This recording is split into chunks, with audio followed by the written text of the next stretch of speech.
I'd like to call to order the June 6, 2022 Cabarrus County Board of Commissioners work session. Welcome, everyone. It's nice to see such a good crowd here tonight. First up is the approval of the work session agenda, and you all have a copy of that before you. So at this time, I would entertain a motion to approve the meeting agenda, including the changes on page 3. Okay, we have a motion and a second. Is there any discussion? Hearing none, all in favor, please say aye. Aye. All opposed, no. That motion passes. And we move now to public hearings, and we had scheduled these. The first is an economic development investment for Max Solutions. And did our EDC folks have a few words to start us off? Thank you. And thank you for the opportunity to present this project.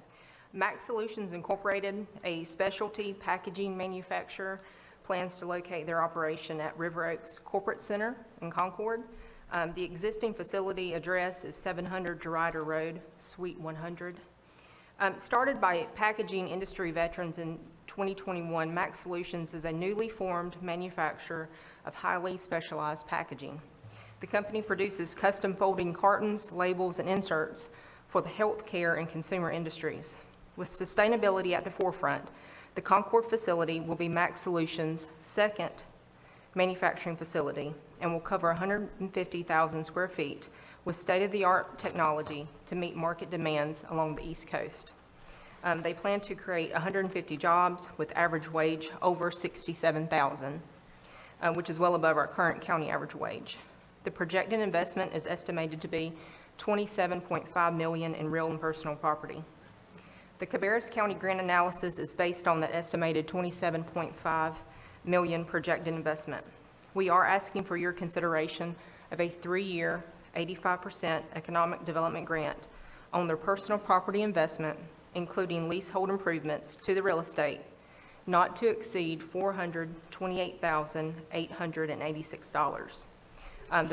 The net revenue to the county during that grant term is over $75,000. Happy to answer any questions you have. Commissioners, questions for Samantha? Samantha, this is the Beacon property. Is that where that's at?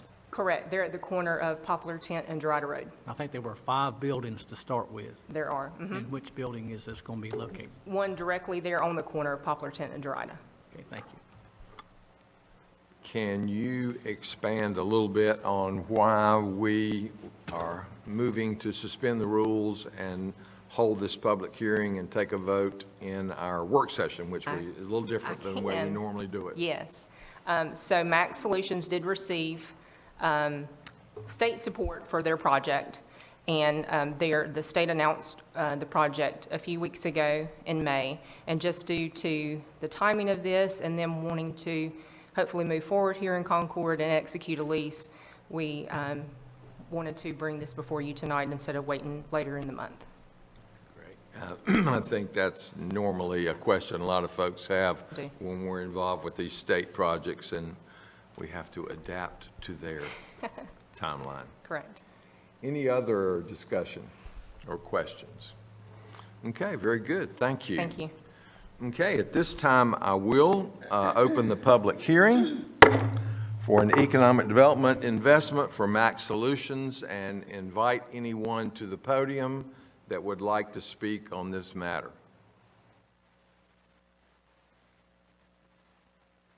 Okay, seeing no one, we will close the public hearing.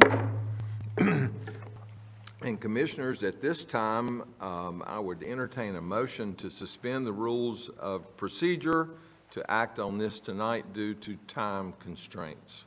So moved. Second. Okay, we have a motion and a second. Any discussion? All in favor, please say aye. Aye. All opposed, no. That motion passes. And Commissioners, what would be your pleasure on this request?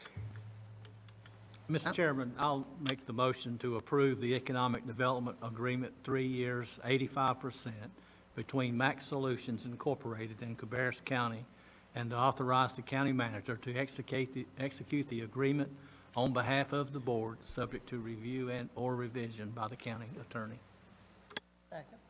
Okay, we have a motion and a second. Is there further discussion? Okay, hearing none, all in favor, please say aye. Aye. All opposed, please say no. That motion passes, 4 in favor, 1 opposed. Next item is a public hearing for our fiscal year economic development allocation budget, and I will ask the county manager if he has any comments he wants to make before we open that public hearing. Or 3.2? Yes, sir. I do not. Okay, great. This is pursuant to North Carolina General Statute 158-7.1.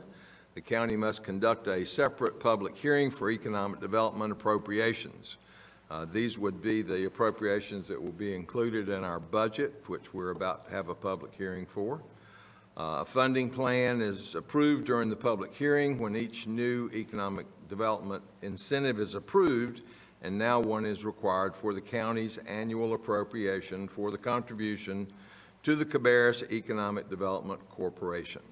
So at this time, I will open the public hearing and invite anyone to the podium that would like to speak on this matter.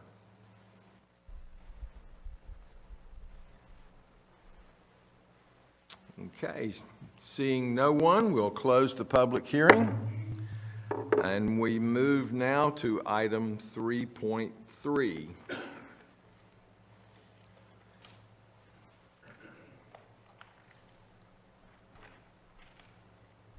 This is a public hearing to receive comments from the public on the proposed fiscal year 2023 budget.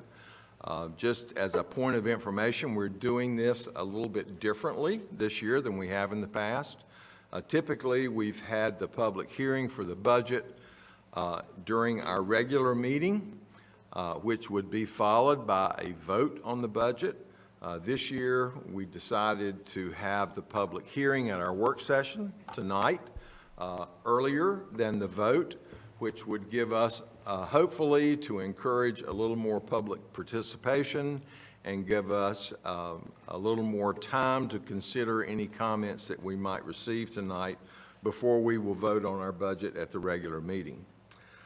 So at this time, and of course the county manager made his budget presentation at our last regular meeting, and it has been available since that time on our webpage and various other methods for the public to examine that proposed budget. So at this time, I will open the public hearing to hear comments about the budget. I do have one yellow card that has been presented from Michelle Joshua. Yes, please come. I actually don't have a comment. I'm just here to observe today. Okay, very good. Well, the public hearing is open, so I would invite anybody that wishes to speak on the proposed fiscal year 23 budget to come to the podium at this time.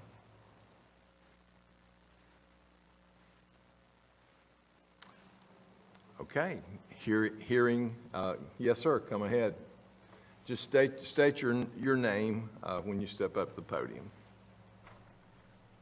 Thank you, Commissioner. Maybe I'll break the ice. I just first wanted to compliment staff. I participated in the session that we had last week, and I thought it was very informative. I thought the staff did a really great job of presenting the information. There was a great amount of Q&A from the residents, and I just want to commend you and also the county manager for making it available for all the citizens. I thought it was great. There was a couple of things that I just was concerned about, and one was the spending at the event center.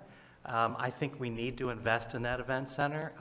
The county has made that a priority to have a landmark facility there. I thought, we haven't had a lot of income, and it looks like it's very close to breaking even, and $500,000 for the RV center and $640,000 for a food deck and a stage, and I may have that inversed. But it seemed like an awful lot of money for a facility that we're not using a lot. It seems to me I'd love to see a fiscal responsibility where people that are using the center, businesses that are renting the center, are funding the enhancements and the improvements in that center. Now, certainly there'll be some capital outlay that can't happen because you maybe have to put a new roof or other things, but these enhancements seem to be nice to haves.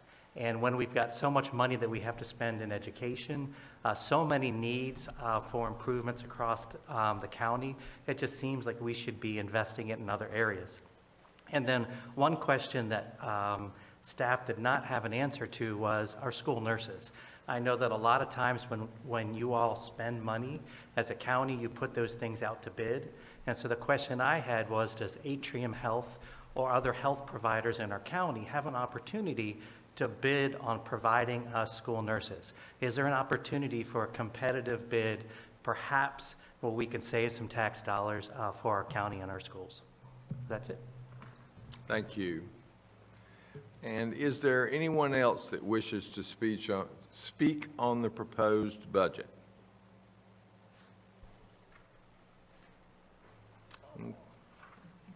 Okay, hearing none, we will close the public hearing.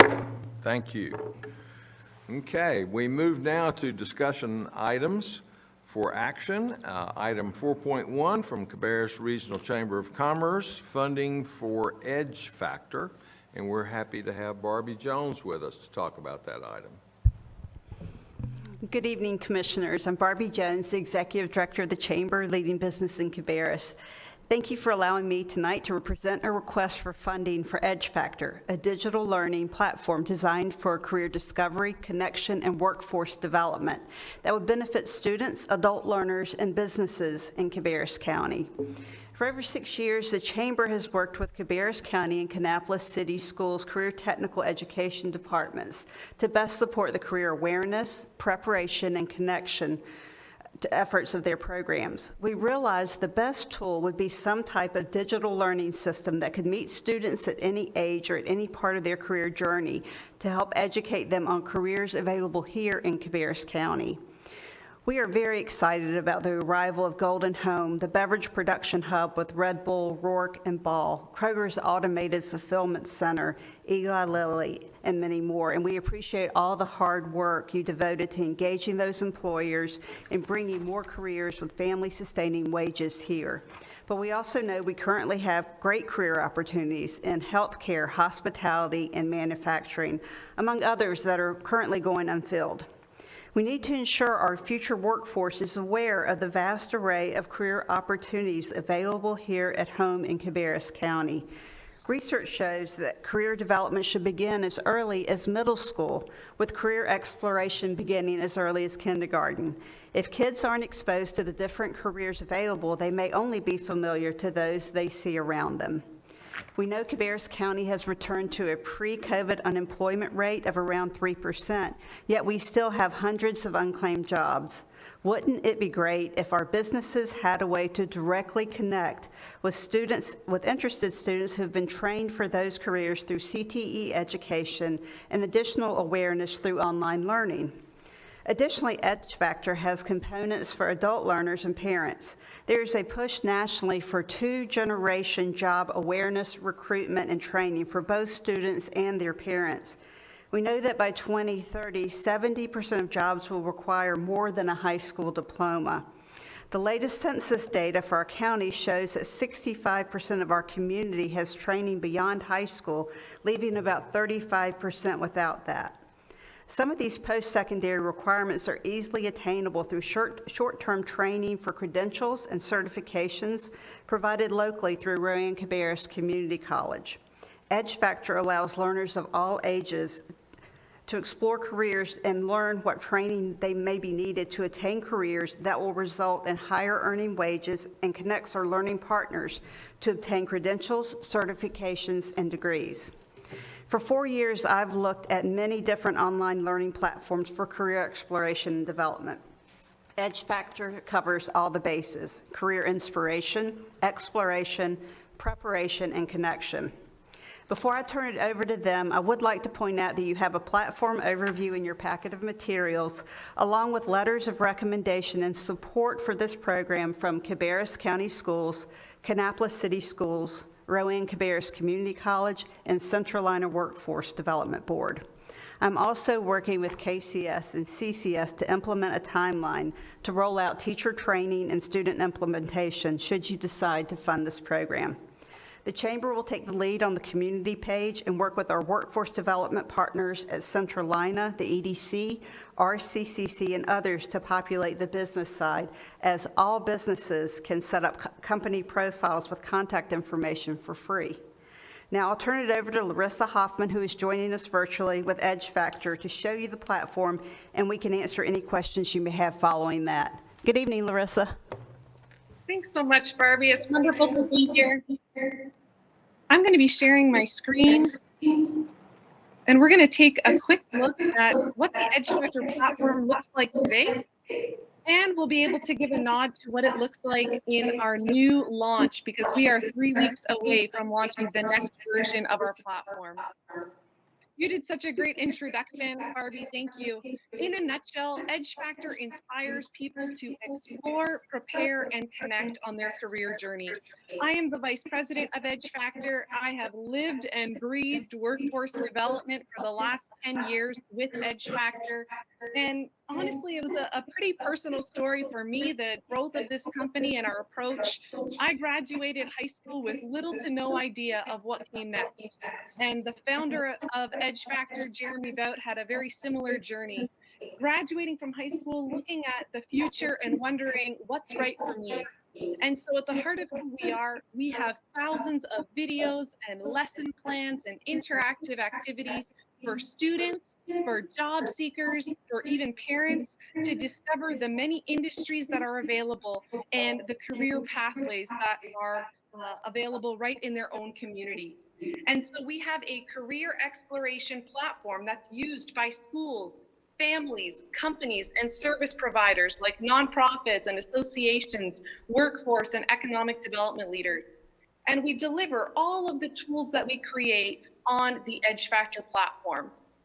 We have content that spans every industry. We've got about 3,000 tools that are available to date, and we are always launching more content. Just on Friday, we launched, I think, 36 new assets, learning objects into the platform. Every week, we've got more content. I think we've got about 9 new series that we're working on even right now as we launch and as we look to the summer. So when you think about that journey from I have no idea what I want to do with my life, all the way to I've browsed the opportunities, I've made informed decisions, and I've launched a successful career pathway, there's 4 key phases that really come to life, and that's what we call the career journey. Number 1 is inspiration. We want to get students and job seekers, all of the viewers on the Edge Factor platform, excited about their future. And we use the power of storytelling to do that. So this is the current Edge Factor platform. If I just clicked on the browse page, I can go through and see all of the different series and stories that we've told under inspiration. The Edge Factor show, for instance, award-winning films, TV episodes, short stories of real-life people that have pushed back the edge of what's possible. When I think about your community, we have filmed many times around you, and I'm sure even in Cabarrus. One of the stories that comes to mind for North Carolina, of course, is Total Overhaul. We worked with Stuart Haas Racing. We told the story of how they swapped out their engine in the middle of the season for their race car, and they went on to win the Daytona 500 that year. So that's one of the types of stories that would come alive, for instance, in the Edge Factor show. It's a story that talks about manufacturing and design, teamwork. What happens when you merge your mind, your ideas with technology, and you work with others? You can accomplish big things and you can impact people's lives. Inspiration leads into exploration. Let's use storytelling as the hook and then get people to dig deeper. Under exploration, we've got industry overview videos, over 450 day in the life of career profile videos. We've got over 220 virtual field trips, many of those filmed in North Carolina. CTE promotional tools under education pathways, from inspiration into exploration, and then from exploration into preparation. Preparation is all about helping students, job seekers get prepared to enter the workforce, both with transferable soft skills and with technical skills. And so here we've got content as low as kindergarten. The platform itself has content from kindergarten all through grade 12 and then beyond. We've got lots of content and many adult learners that use our materials. Soft skills are so important, from ethics to employability. We've got the Pothole series that talks about real life HR disasters, how to avoid making the same mistakes as others. Financial literacy, helping our communities to understand how to manage their finances. Soft skills on the job, the list goes on. We also have competency videos talking about how does science, technology, engineering, art, and math all come alive on the job. Tools and equipment, safety awareness, what types of equipment and skills are needed in the workplace. And so these are hundreds of videos. I think we've got over 900 videos just from what you're seeing on the series on the screen right now, equipping people to understand what types of STEAM and tools and equipment come alive in the workplace. And then, of course, what Barbie is so excited about is the connection piece, bringing in company profiles, school profiles, creating a highly customized, personalized experience so that students and job seekers, parents in your community can say, hey, I don't need to go to Charlotte. I don't need to go to New York City to find great opportunities. They are right here, right within my own county. Both from a training perspective, right within high school, what programs exist that I can enroll in that are going to equip me with the skills I need to succeed. Post-secondary, what pathways are available for me, apprenticeships, internships, straight to work, and of course, companies, helping people understand that there are incredible companies that exist all across your county. And they drive past them every day, showcasing, of course, and helping students and job seekers go behind closed doors to really understand what is available right within our own community. And so we'll be able to work with some of your community leaders to add profiles that reflect the programs and the companies available in your community. And all of that comes to life under that fourth and final phase, if you will, of the career journey. And so when it comes to workforce development, we say everyone has a role to play. When Edge Factor is plugged into a community, here you can see companies are paired with recruitment tools to help promote who they are and what they offer. Educators from K to 12 and post-secondary are equipped with plug-and-play tools to share with students in the classroom, as well as to assign for students to complete at home, where students can log into their own Edge Factor account and they can self-discover the tools and they can complete assignments that are then auto-graded for their educators. Parents are able to have their own logins as well. Everyone within a community can go to Edge Factor and they can access tools that are relevant for them. Parents can have tools to help their kids discover their careers and different opportunities, what's right for them. Community and workforce leaders can share insights on labor market information. We want to, yes, expose people to all of the many industries, but we also want to make sure that we're reflecting what industries are most important to your region.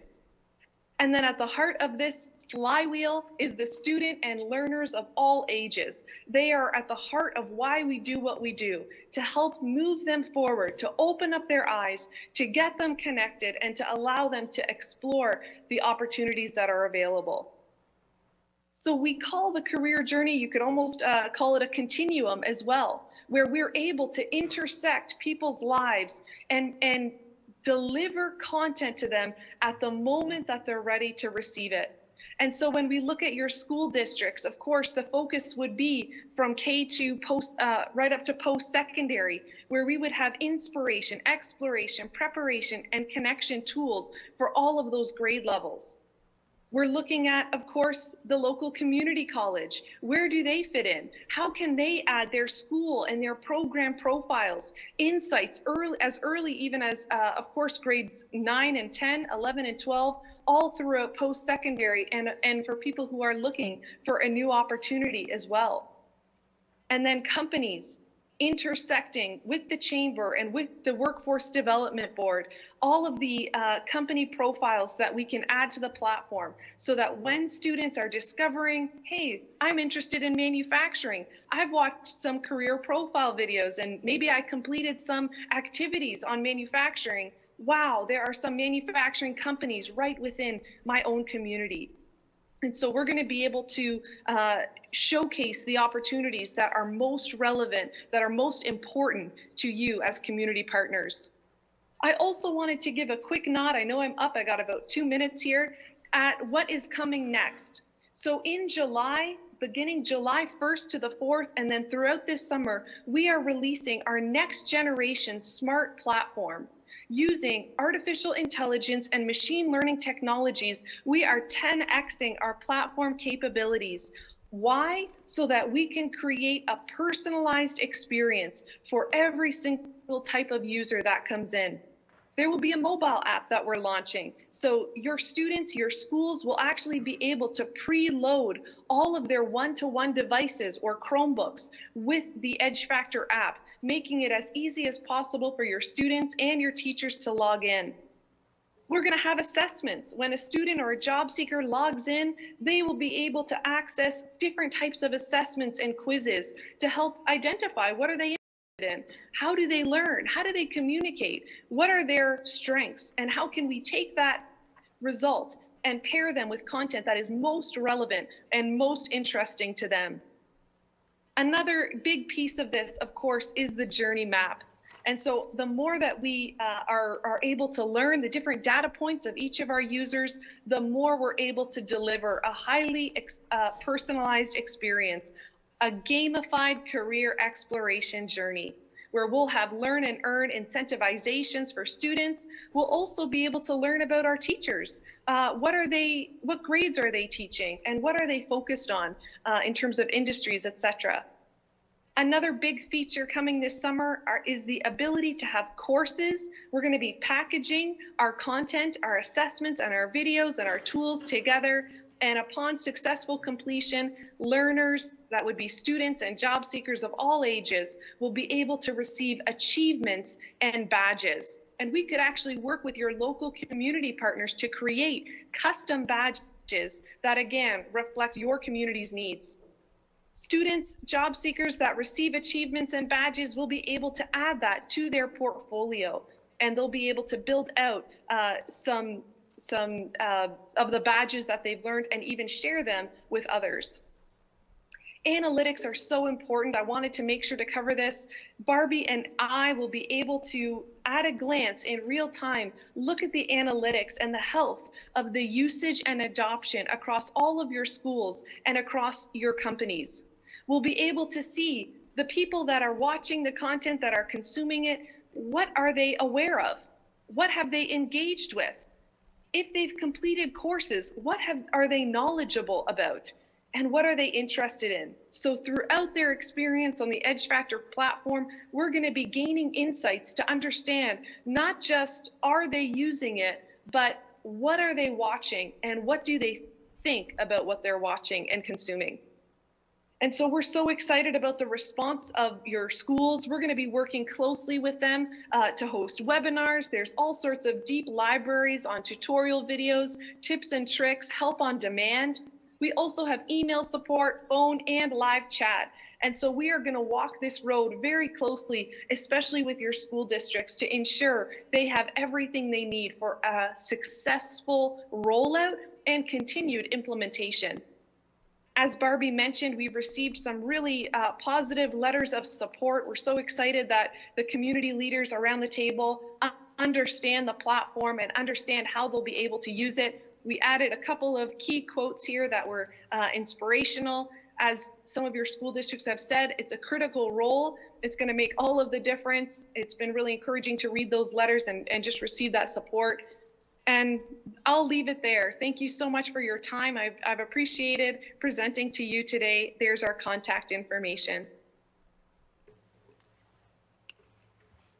Thank you. Yeah, so just wanted to, while we have Larissa, any questions that you have about the platform or anything locally with it? I just have a few questions. Sure. One is, does it keep metrics on how many students are using it, and it reports back to each school, or how is that reported for gauging how interactive that tool has been? Larissa, do you want to expand on that? Yes, so there are different levels of users. So within your school district, you will have administrators that have access to the overall analytics for all of their students and all of their teachers. They will be able to see who's using it, how often, when was the last time they logged in, what are their favorite pieces of content. There will be all sorts of analytics available for the administrators of the school. We will then also provide key insights to Barbie's team that has de-identified information so that we're not breaching any privacy concerns with our students or with our users, but there will be insights into the overall usage. Again, number of page views, number of logins, those things are easy to do, but also taking it to the next level. What are people interested in? So if you think about, let's say construction or healthcare, how much and which content has been watched by people in your community, and what was their feedback on it? Did they say that this is something that they would enjoy? Is this something that they said they wouldn't enjoy? And so we recommended other content to them. We'll be able to take those analytics and actually build out smart rows of content as well to be able to recommend content to your users. And that goes back to the comment about understanding what your key industries are so that we can make sure your community understands, hey, here's what's in demand in this community. So yes, analytics are absolutely critical, but what you do with those analytics, that taking that knowledge and using it to enhance their experience and move people forward in their career journey, that is what's even more exciting. One more. And Sure, she please. probably have to. I know the school system has recently done, or CCS has recently done something with a curriculum task force. Is this going to be reviewed by the curriculum task force? Yes, of course. For that? And what's the turnaround time, or has it already been reviewed? I guess that would be a question for Has me. it been reviewed yet? Yeah. I don't know if they have. The superintendent and CT director, assistant superintendents have seen it all and have looked at it. Okay. Okay. If I can speak to that a little bit as well, that curriculum alignment is such a critical piece. We have aligned to several North Carolina curriculums already for CTE and for career exploration, but Barbie knows this. We are wide open. We've got a team of educators on our team that work full-time for Edge Factor, and they can work hand in hand with your curriculum developers and educators, and they can actually build out courses that align specifically to the curriculum. So it's great that they've reviewed it, but I would also say we can build some courses to make it super simple for your educators to see and know exactly how Edge Factor speaks to those curriculums. I've got a quick question, and thank you very much for that presentation. And based on the letters that we have, you know, the support from the superintendents, it looks like there's some excitement out there. Will students that are homeschooled or go to private school, do they have access to the program? Currently, we have it bidded for Cabarrus County, Kannapolis City Schools. We would have to look at how we could do that. The community page is open to anyone, and you can access a lot of the modules through that. But Okay. we would have to look at see how, because it would be integrated with the school's technical assets, we'd have to see how we could do Okay, that. well, the structure of that's what I was unclear on. So this is through the county going specifically for our three school systems, including Rowe and Cabarrus. Correct, at this Okay. point. But there is a community page that would be accessible for anyone. Okay, great, thank you. That's exactly right. So there will be a page of free media that is available for anybody in the community. Parents, anybody can have a free account and they can access select tools available for free. But I will say there is a lot of development behind closed doors at Edge Factor on the homeschool market. And so if we connect with you again in, I would say, 6 to 9 months, I will have a lot of updates for you in that area.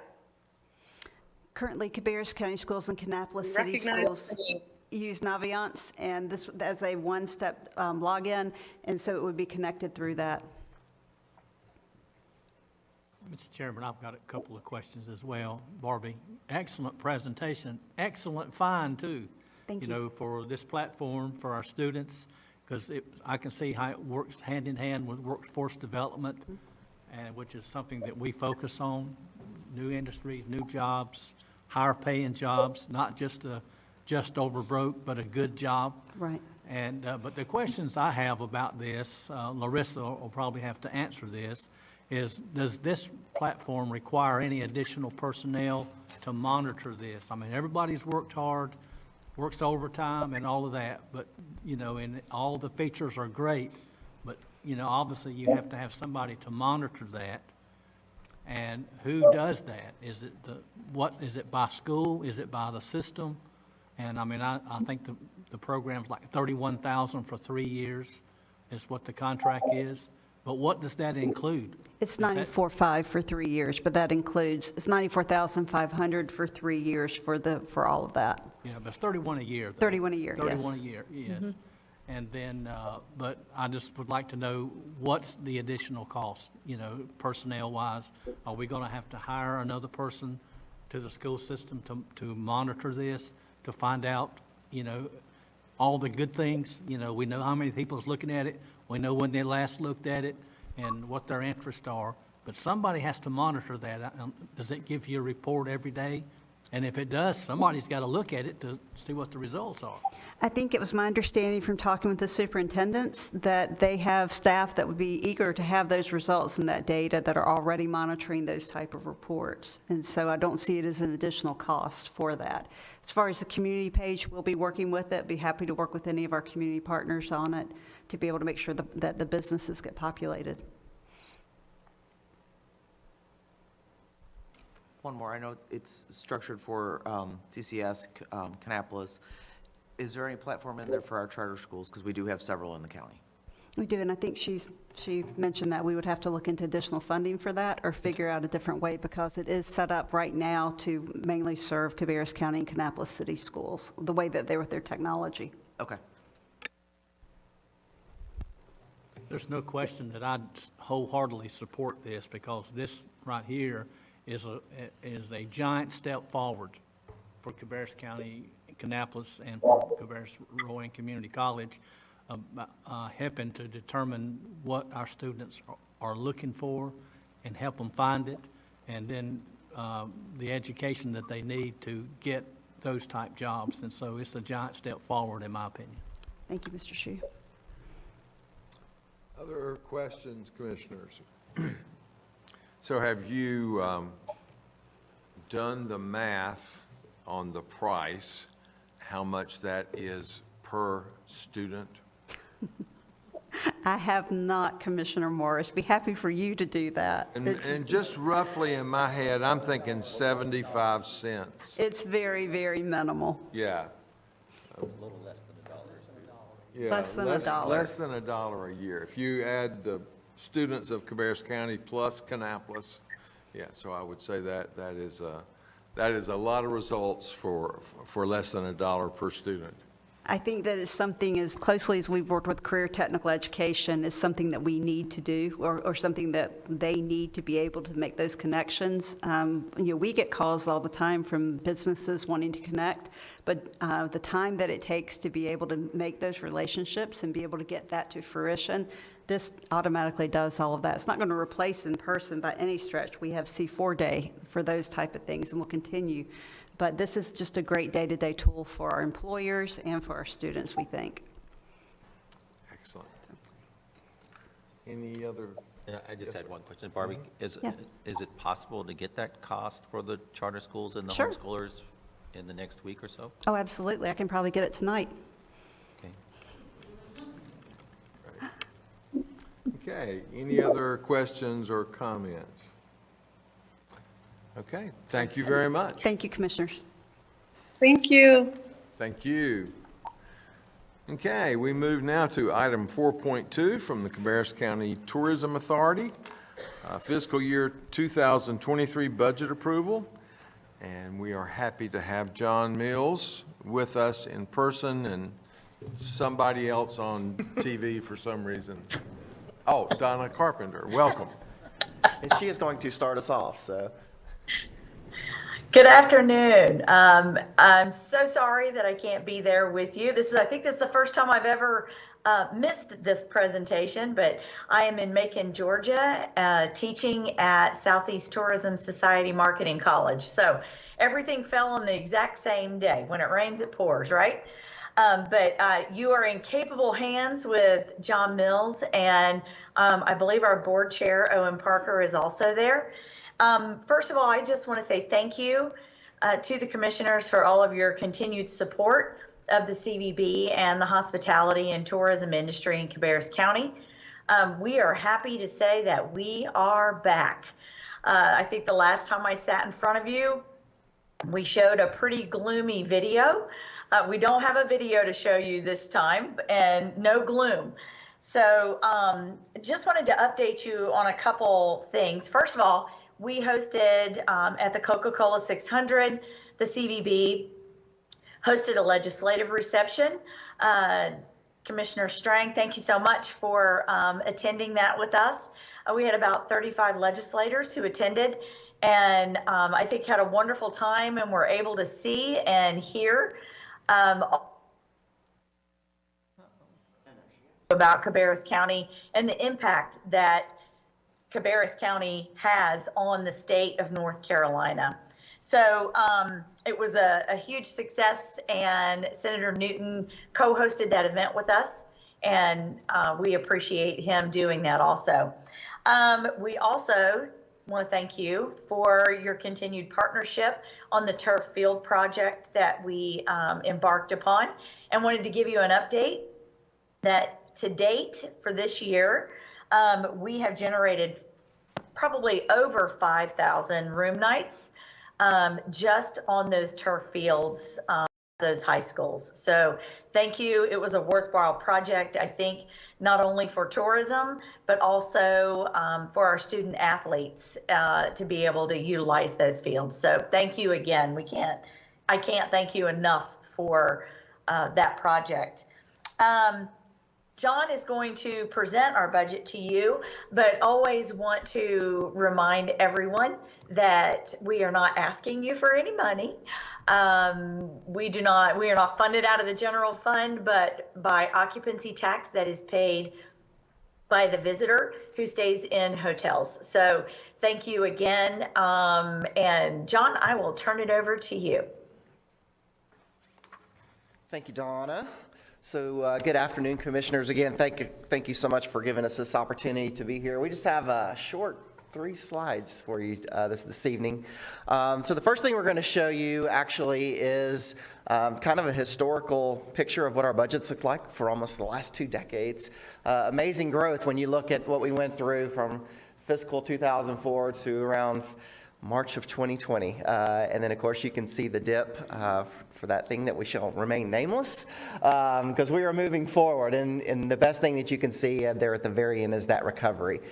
So we actually are back to a pre-pandemic numbers. I can tell you, if you actually look at the last 2 months, our occupancy rates are 7% over pre-pandemic levels, and our average daily rates on those hotels is running about 2%.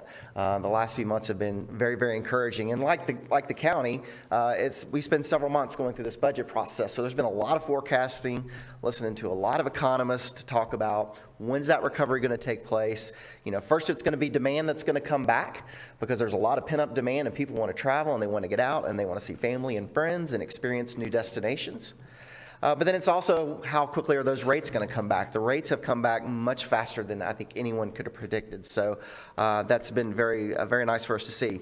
So the budget we're finishing up this year was $3.9 million. We are forecasted to be around $5.7 million when we finish this fiscal year. So again, when we planned this budget that we're in right now last year, no one could have predicted that recovery as fast as it happened.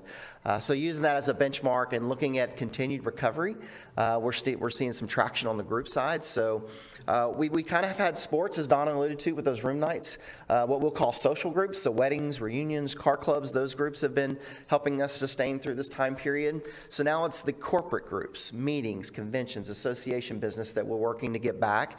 Of course, our window and horizon when we're working with these groups is usually 2 to 3 years out.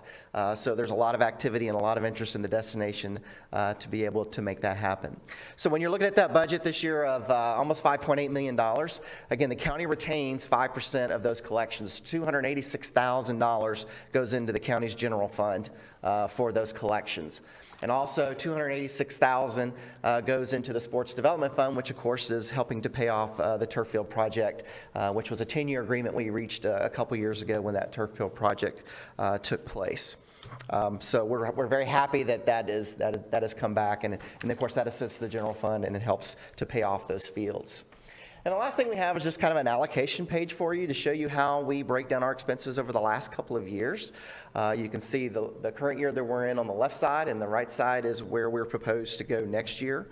We have, obviously, I think as a lot of organizations as they've gone through the pandemic, we have found some efficiencies. But we do plan to bring a few people back because things are picking up and we definitely need some help. So where we were around 25 staff members pre-pandemic, even into next year, we're probably only going to be about 17 to 18 folks. So we're still not going to be back to where we were pre-pandemic, but we can still do the volume and the things that we need to do, and we'll continue to monitor that. But we're almost 61% of our money is directly in sales and marketing, which is 10%, a little more than 10% higher than most of our peers in the industry. Some really exciting things that we'll be sharing to you coming up next month, because our team will be with you at your quarterly municipality meeting.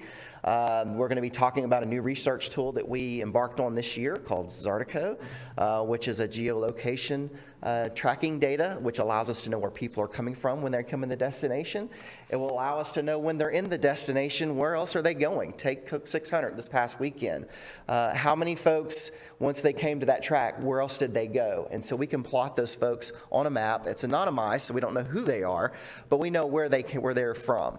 But how else did they move in the destination? We looked at the Kannapolis Cannonballers from an event in April to see where else did they visit before going to that game. And so we're able to also look at credit card spend data. What are they spending their money on? So I can tell you people that are coming from Raleigh, what does their percentage of spend breakdown look like? You know, how much of it is in transportation and gas versus accommodations, foods, and other types of items. So some really neat items. Also, there's some new creative that's coming out, and I will kind of keep that secret because there's a lot of great things that are coming out around July 1st that we'll be sharing with you. Again, at your quarterly municipality meeting. But we have some exciting things to show you in the new year with new creative and some new designs and strategies. So, Donna, was there anything else that you would like to? And again, I want to thank Owen Parker, our board chairs here. We also have two other board members, Commissioner Honeycutt, Mr. Downs, and Mr. Parker has agreed to chair our board again next year. So thank you for that publicly. And that's all we have. I don't have anything else other than to say thank you again. Thank you very much. Thank you. Any questions for John or Donna? We appreciate Thank you very that much. excellent report. Appreciate It is a lot more encouraging than the story we heard last year. Very encouraging. So we appreciate all your hard work. Thank you. Thank you. Okay, Commissioners, we move now to item 4.3. That's appointments to boards and committees. You all have that in your agenda, quite a few items this month, and you had received an email earlier in the month. Does anyone have any questions or comments about any of those appointments? If not, we will move to item 4.4 from Active Living and Parks, Cox Mill easement request from Concord Parks and Recreation. We're delighted to have Londa Strong to talk with us about that item. Londa's just going to introduce and let the City of Concord Okay. speak about that, but I did just as a, get you up to speed, remember Cox Mill School Park was one that was turned over to the City of Concord to operate and maintain, and then they purchased property next door where they're building the Jim Ramsewer Park, and this is part of the info that they need to finalize their plan, and they've already been to the school board with this information on these easements, and it has been approved by them. So with that, Jason Pauling, who is the planner for the department, I'll get him to come up. And Sheila Lowry is here also, the assistant director, if you have any specific questions. She said she'd be glad to answer them. Okay, thank you. Thank you very much. Thanks, Londa, and good evening, commissioners and Mr. Downs. Again, the city purchased the property located at 1252 Cox Mill Road in February of 2020. The property is about 28.6 acres. It's got 16 outside the floodplain. It's adjacent to Cox Mill Elementary School and the Odell Recreation Fields to the south, and also the soil and water conservation land to the northwest.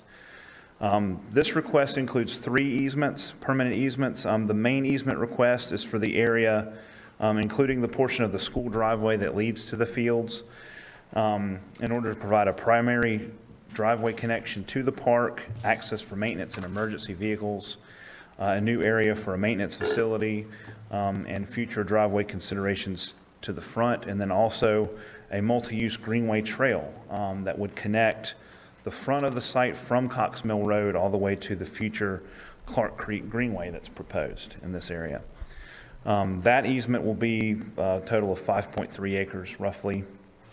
The second easement request is for a sanitary sewer easement. This will allow the city to access and improve the existing sewer lift station next to the school behind the existing basketball courts. This lift station also connects to the existing pump station at the ball fields that are currently under lease by the city for 50 years. And then thirdly, we are requesting a 20-foot sidewalk easement along Cox Mill Road in order to extend sidewalk in the future, improving connectivity in this area from the school and the park to adjoining neighborhoods. And as Londa mentioned, all 3 of these have been to the school board, and they have approved them.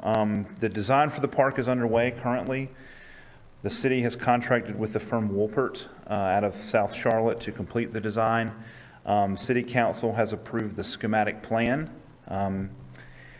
and over the next year, we'll be working on design development. And we hope to be finished with design development and construction drawings by the end of this year. That's the goal anyway, is to have it completed by the end of this year.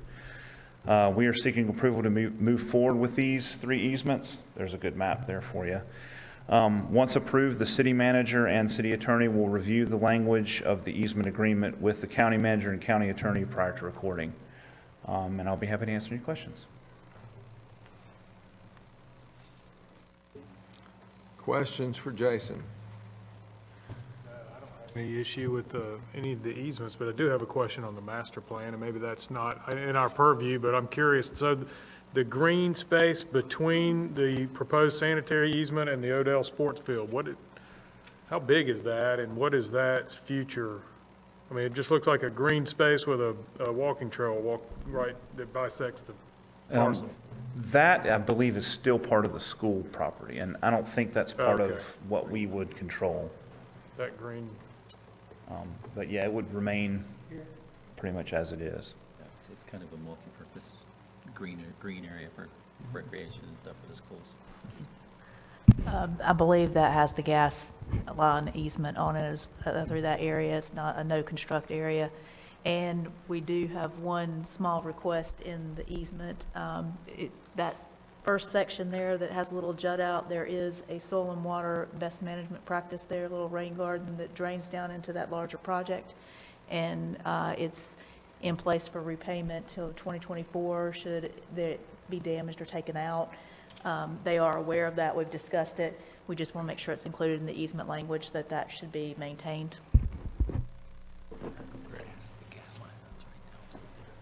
Any other questions? You mentioned the sidewalk easement. That's just for future, so there are not any plans to include that in this project? Correct, not at this time. We're going to analyze some of the driveways and Cox Mill Road in general for how the connectivity works, but the plan eventually is to have what we call the Cox Mill Loop, which would connect all the neighborhoods in that area to the school. And I asked that question simply because I was asked that question by some of those residents recently in that part of the county. Yep. Okay, any other questions for Jason? All right, thank you very much. Thank you.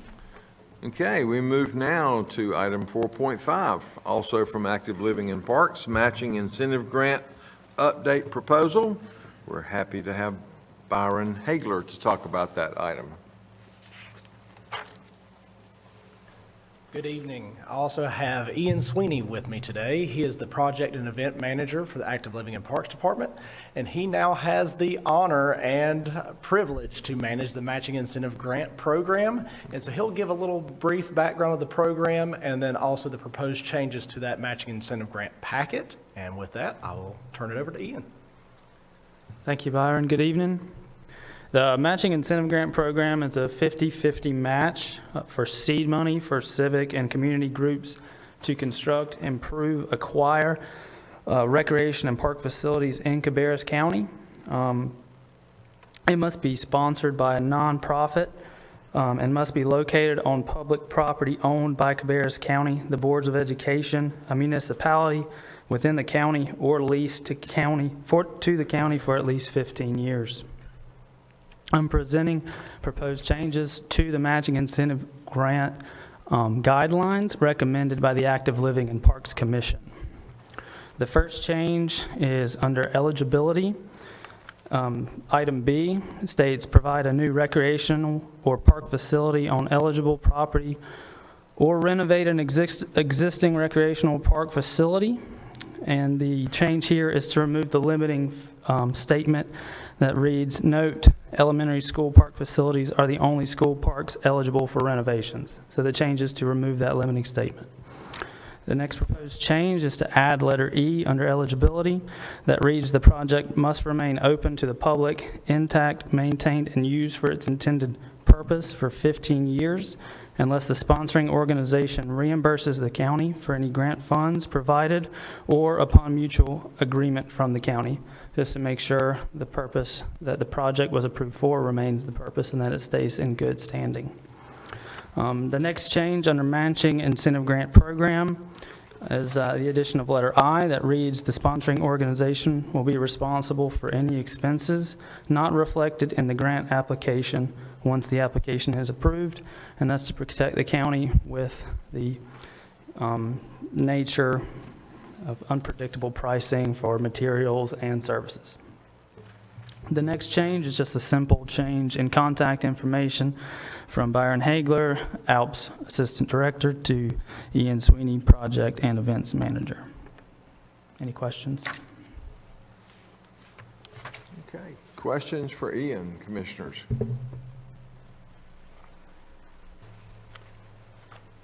Okay, well, you did a good job. Not many questions, but this is an excellent program, and we certainly, I think the community has benefited largely from it over the years. I'd also like to mention the first round of applications for this year are due Friday, June 10th. So that's this Friday. Thank you. Great, thank you. Okay, we move now to item 4.6 from Cabarrus County Schools, approval to move forward with grant applications for access control systems. And we're glad to have Chuck Taylor. So on behalf of Mr. Taylor, I'm going to cover for him. He got called into our meeting this evening, so I told him I would come and speak on his behalf. Right. This evening, Cabarrus County Schools is requesting approval to move forward with a grant application for the North Carolina Department of Public Instruction School Building Repair and Renovation Fund. This is a new grant application the NCDPI has offered us. They would like to use and request these funds to replace antiquated and outdated access control at 4 different facilities. The total request for the 4 different sites is roughly shy over $260,000. Because of the sensitive nature of timing on these grant applications, I am asking if you wouldn't mind to suspend the rules and take action on this item tonight so that we can get the application in by the end of this week. Great. Any questions for Mr. Cone? Brian? Yes, sir. access control, is that related to the vestibules that we're doing security? Can you explain that? Yes, sir. So access control is the ability for school staff to be able to manage who comes and goes from the building, for our receptionists to be able to see who is at the front door prior to giving them access into the site. It is a vital part of the design of our schools nowadays, obviously with what has happened in days past. So. And so I think I heard fobs used in this, so that's part of it as well. Yes, sir. So fobs will be used as a part of this process. We can assign fobs. They can be coded to an individual staff member. We can grant them certain levels of access, certain times of the day they can have access. Really, again, giving us control over who comes and goes from the buildings. Great. Any other questions? All right, thank you, sir. And I think you have the next item as well. You did want us to vote on this. If you don't mind, sir. So at this time, I would entertain a motion to suspend the rules of procedure. Okay, we have a motion and a second. Any discussion? All in favor, please say aye. Aye. All opposed, no. That motion passes. And at this time, I would entertain a motion to approve submission of the grant application for the North Carolina Distribution Request Public School Building Repair and Renovation Fund to replace 4 access control systems that are out of life cycle. Okay, we have a motion and a second. Any discussion? All in favor, please say aye. Aye. All opposed, no. That motion passes. And we move to item 4.7, Stallings Road right-of-way dedication. We're going to keep you on your toes. This isn't mine, actually. This is Kyle's. Well, yes, so every name on this list is wrong. I'm well aware of that, so my apologies. Welcome. Yeah, thank you. Cabarrus County Schools has 2 requests regarding the Stallings Road right-of-way dedication. The first part is to go back and correct something that wasn't done back in 2015, and that was associated with the extension of Raging Ridge Road. The established right-of-way that was part of this project was never dedicated back to the DOT as required. The dedication is a normal, routine procedure when road improvements are being made in North Carolina State Highway Road System, giving them the authority and right for maintenance and repairs. So that was not done, and that was discovered as we were going through the next part of this agenda item. So the first motion is, when we get to that part, is to suspend the rules and allow us to move forward with dedicating that back to the NCDOT. This was all done by North Star serving back when that project was done, and that was Mr. Marshall that was handling that. That's why I'm presenting and not Mr. Cohn. The second part of this request is for a 30-foot sanitary sewer public easement allowing access for the Harmony subdivisions currently being developed on the north sides of Stalling Road. With the board's approval, the county manager and the county attorney will need to negotiate and complete the legal agreement for the purchase of this utility easement in the amount of $2,425 with the Harmony subdivision developer. This will allow the county manager to execute the agreement once finalized. I believe Rich Cook has already worked with that attorney, and there is an example of that easement in here. I don't think it has that exact value, but he can talk about how that value was derived. Well, it's based on the square footage of the easement, so that's how the value was derived. It's a standard that we use. Is it square footage of the easement as a portion or proportional cost of what we paid for that property? Correct. Okay, additional questions, commissioners? And we are also asking for a motion to suspend the rules and vote on that. So you have 2 motions here. That is correct. And you're asking us to act on both of those I am. tonight. All right, commissioners, do I hear a motion to suspend the rules of procedure once again? We have a motion and a second. Any discussion? All in favor, please say aye. Aye. All opposed, no. That motion passes. Thank you.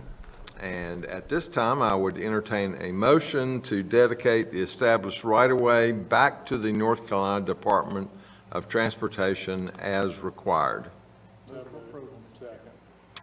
Okay, we have a motion and a second. Any discussion? All in favor, please say aye.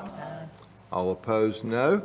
That motion passes. And would also entertain a motion to approve a 30-foot sanitary sewer public utility easement allowing access for the Harmony subdivisions currently being developed on the north side of Stallings Road, and authorize the county manager to negotiate the purchase of this utility easement in the amount of $2,425 with the Harmony subdivision developer, subject to review and revision by the county attorney.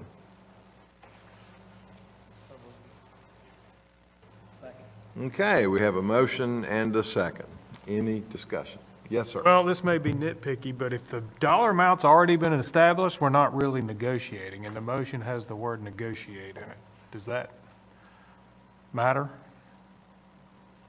No? Like I said, I thought that was nitpicky, but the two don't, they don't really line up, but. I agree with you, but I'm still holding out hope that they'll negotiate that price. Down. Yes. Okay. Any other questions or comments? Okay, all in favor, please say aye. Aye. All opposed, no. That motion passes. Thank you, sir.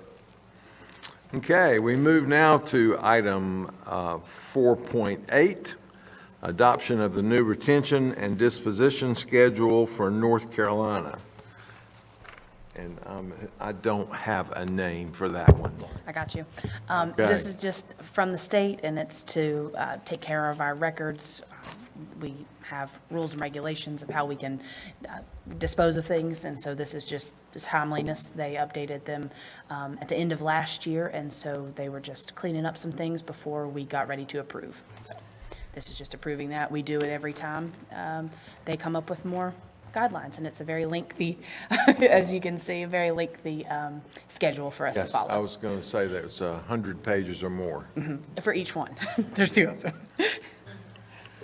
Okay, commissioners, any questions on this item? Okay, then we will move to item 4.9 from DHS, fiscal year 23 Home and Community Care Block Grant. And we're glad to have Anthony Hodges with us to talk about that item. Good evening, Commissioners. Thank you for allowing me to come to you this afternoon and present the FY23 Home and Community Care Funding Plan. As you know, the Home and Community Care Block Grant is funds that we get through federal and state funds through the Older Americans Act to provide services for individuals that are 60 and older in our community. The way it's set up is we get funds through state and federal government, but we have local control through our Home and Community Care Block Grant Advisory Committee and the Board of Commissioners on determining how to spend those funds. And we've divided in the funding plan. We have several different services that we do, including Congregate nutrition, home delivered meals, in-home aid, adult day health, transportation, and housing and home improvement. I think we were all the funds. This year for FY23, we are receiving $1,010,636. That does require a 10% local match, and that would put the total at $1,122,929, and that's a 5.36% increase over our FY22 allocation. Okay, questions for Anthony, commissioners? And I think you did say this is where the funding comes from for the congregate meal sites. Yes, sir. Yeah, the lunch. So I haven't heard an update on those. I know that during the pandemic, there was a lot of disruption, or are they getting back to? We are in the process of that now. We started May the 1st out at our Mount Pleasant site of starting what we're kind of calling a hybrid plan, where we're giving our participants an option of coming in and participating like previous to COVID. But for those that aren't comfortable with that yet, we're having them where they can come in, pick up a meal, and take it back home with them. We started that at Mount Pleasant in May. We started at our Northwest Cabarrus site the first of last week. And we have a plan, so probably over the next 2 months, every few weeks, we'll open another site. So by the middle of August, all sites should be on the hybrid plan, where everybody will have an option of either coming in and fully participating, or if they're not comfortable with that yet, just picking up a meal.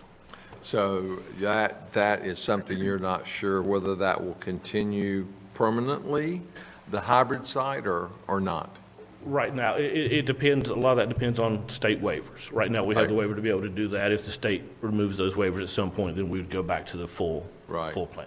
Right, so up until now, it's just been a drive-through? Yes, sir. During that Yeah, time? you have to do a couple, we've done just drive-through only, but now we're in the middle of going back. Well, it's an excellent program, and I know the programming that's involved along with those meals, and I've had the opportunity to attend several of those, and that seems to be really meaningful to the people that participate. I think that's as important as the meals themselves. A lot of the programming, the socialization. Yes, sir. It's not just a meal site. Yes, sir. It's Socialization and the education and all the other things. Fitness classes. That's right. Yeah, everything else, dancing.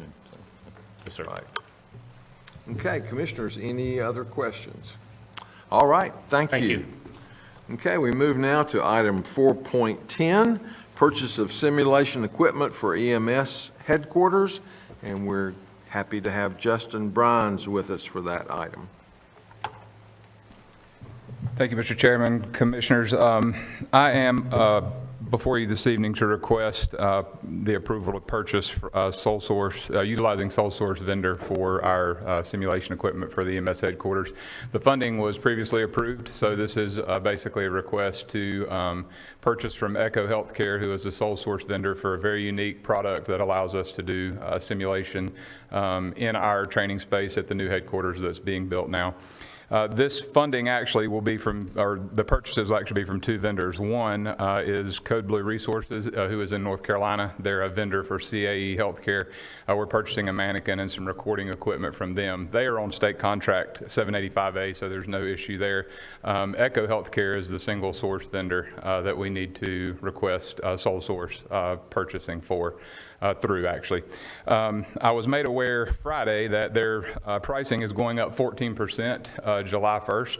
I kind of feel like a broken record, but I'm going to ask you to suspend rule tonight and approve us to purchase this from the sole source vendor so that we can start procuring POs and have this secured so that we don't have the price increase and hopefully can save the money and stay within the budget that we have. So that is my request, is for us to be able to purchase from Echo Healthcare, a sole source vendor. You have the documentation there in the packet. So any questions, I'll be glad to answer them. Okay, questions for Justin? I would say saving money would be one of the more valid reasons. Yes, sir. That we could suspend the rules. So commissioners, if there are no additional questions, would entertain a motion to suspend the rules of procedure? Okay, we have a motion and a second. Any discussion? All in favor, please say aye. Aye. All opposed, no. That motion passes. And I would now entertain a motion to approve these sole source exception purchases as was described, and authorize the county manager to execute the contract between Cabarrus County and CAE Healthcare, subject to revision by the county attorney. Okay, we have a motion and a second. Any discussion? Hearing none, all in favor, please say aye. Aye. All opposed, no.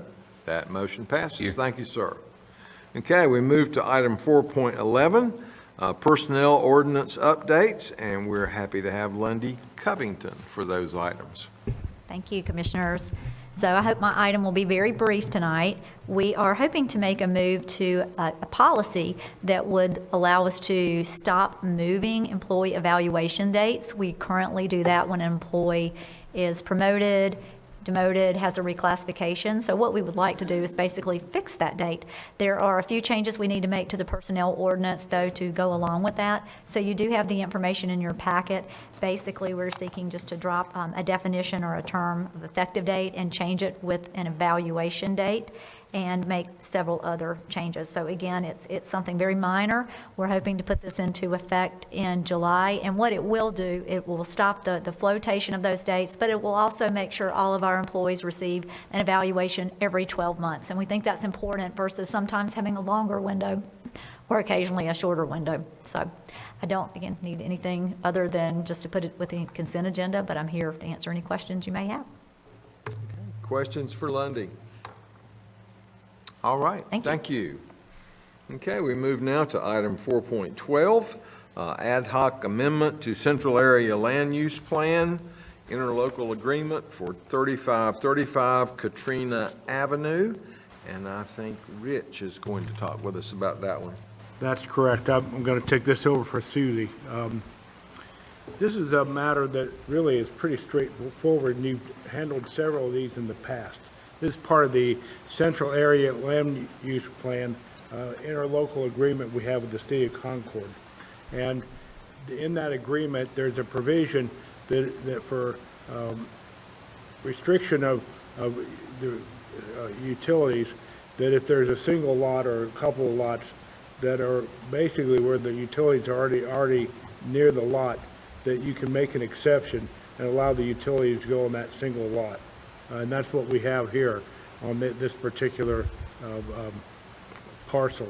So you did want to, I think 3 or 4 months ago, that you may remember, and we've had them, this agreement's been in place for, I think, 15 years now. So you've done a number of them over the period of time.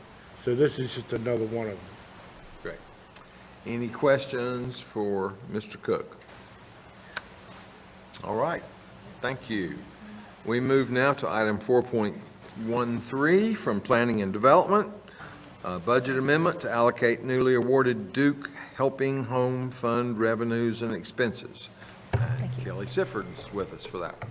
So Duke Energy has very graciously ordered us another $20,000 through the North Carolina Community Action Agency's program, that the Helping Homes Fund. So that we have a budget amendment in order to accept those funds and be able to expend those.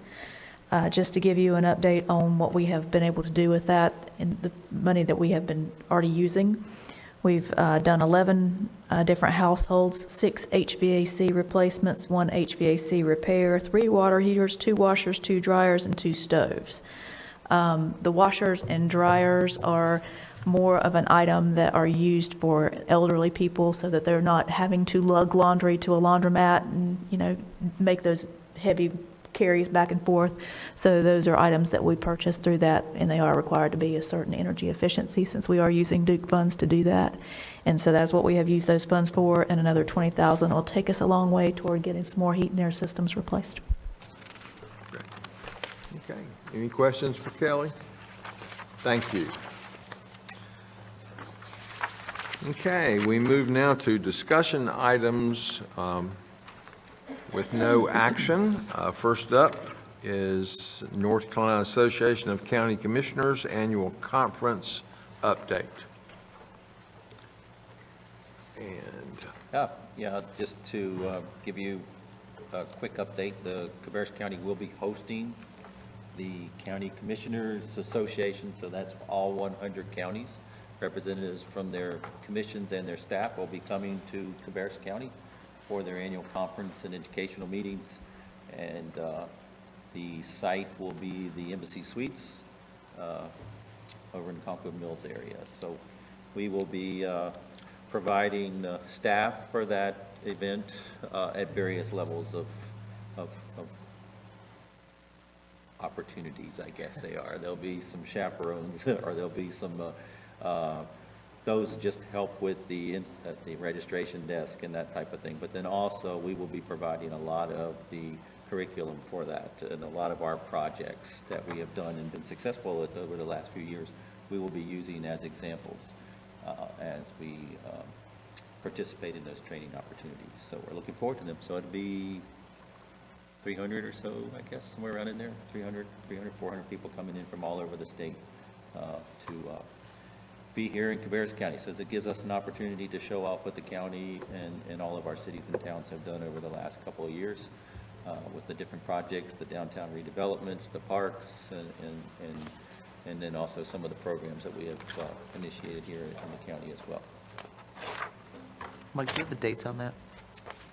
It is the second week of August, I believe, 11th through 13th. Well, I think it's very appropriate that we're talking about bringing this association to Cabarrus County, as we just talked about the tourism budget, so that's going to be quite a few hotel room nights that will be used, and hopefully we will encourage those folks. As when I speak to those groups that come in, I always say, we want you to leave as much of your money here in Cabarrus County as is possible. There will be plenty of breaks for shopping opportunities. So. Yeah, and we also hosted the North Carolina County Clerks Convention here a few months ago at the Great Wolf Lodge. And so we have been very fortunate to kind of be the center of the state this year on some of those meetings. Okay, we move now to item 5.2, North Carolina Association of County Commissioners County Legislative Goals. Did you have any comments on that, Mike? You have all that material has been presented. Correct, yes. The legislative goals handbook is there. You can take the opportunity to look through that and look through our existing goals. And if there's any modifications or additions, please let us know and we will make sure we add them to the list.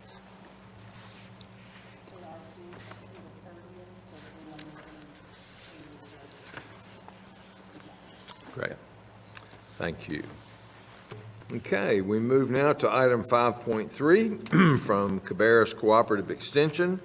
We're glad to have Tracy LeCompte with us to talk about agribusiness and environmental conservation field days. Welcome. Thank you. Good evening. It's good to see everyone again. We look forward to taking our role in the NCACC conference as well. So lots of good interconnections tonight at tonight's meeting. I'm here to give you an update on the Agribusiness and Environmental Conservation Field Days, which is hosted by Cabarrus Cooperative Extension. Historically, this has been a 3-day event that we utilize over 100 volunteers. Is an educational event that's open to our 6th grade students, that any 6th grade student in the county is able to come to this opportunity. We generally had 2,200 or more students, or more than 2,200 students. It was last held in 2019, prior to COVID, and traditionally was held during the fair. So it was traditionally held during the school day of the Tuesday, Wednesday, and Thursday of the fair. And so you might have heard some of that overlap of how we had this big event where we hosted a bunch of 6th graders at the same time as we were also working with the fair and doing different things with the Cabarrus County Fair. So the goal for this event is for every 6th grade student in Cabarrus County to get a hands-on experience linking agriculture to their daily lives. And all of us eat, and we all have the experience, but a lot of us don't connect that to agriculture. And many of our students don't see the connection between the food on their plate, the bees buzzing around outside, and the red clay that comes home on the shoes and on their knees and all the things that they got to do with their laundry. So they don't see that connection, and that connection is agriculture. And here in Cabarrus County, they don't see it as a viable career option as well. And we have a large agritourism world that we work with the Visitors Bureau, as with all the CVB and the different people to do our agritourism as well, and growing that food to table connection here in Cabarrus County, and being able to grow that is the mission of this program, as well as everything that we do within Cooperative Extension.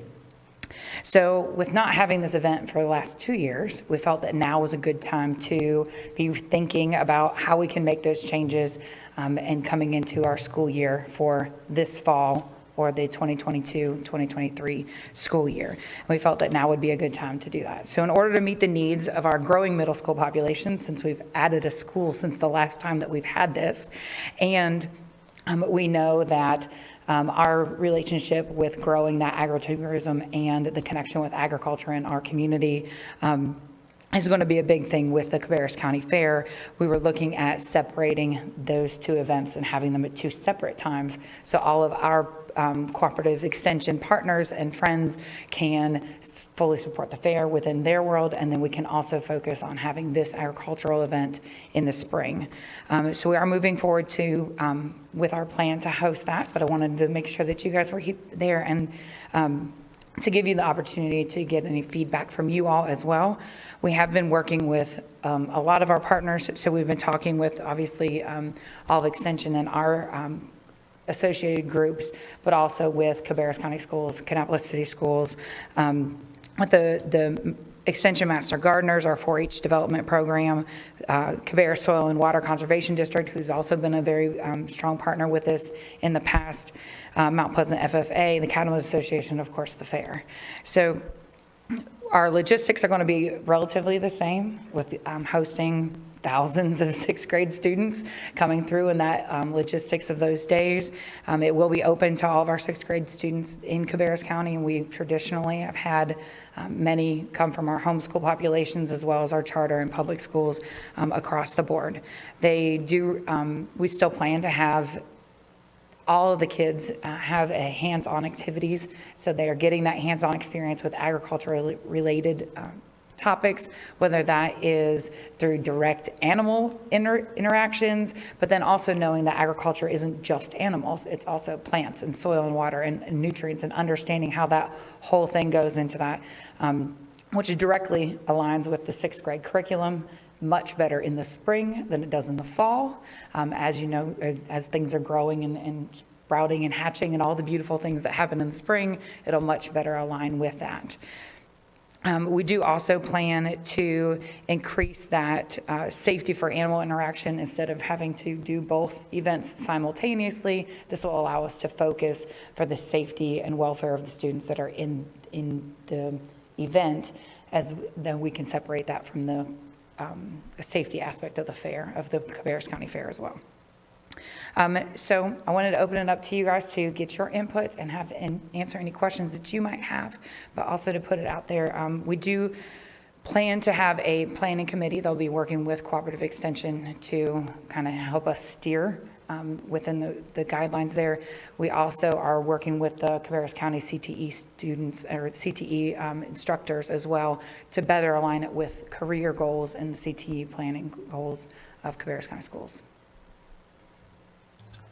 Tracy, this will not have any impact on the animal exhibits at the fair. Those will still continue to carry on as they are.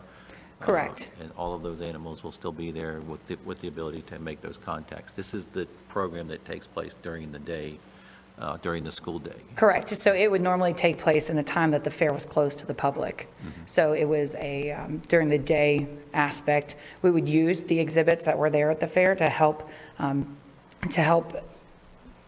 bring more experience with the kids that were coming into agribusiness days, but at night, then we would still be there for the fair. So it's not going to affect the fair animal exhibits at all.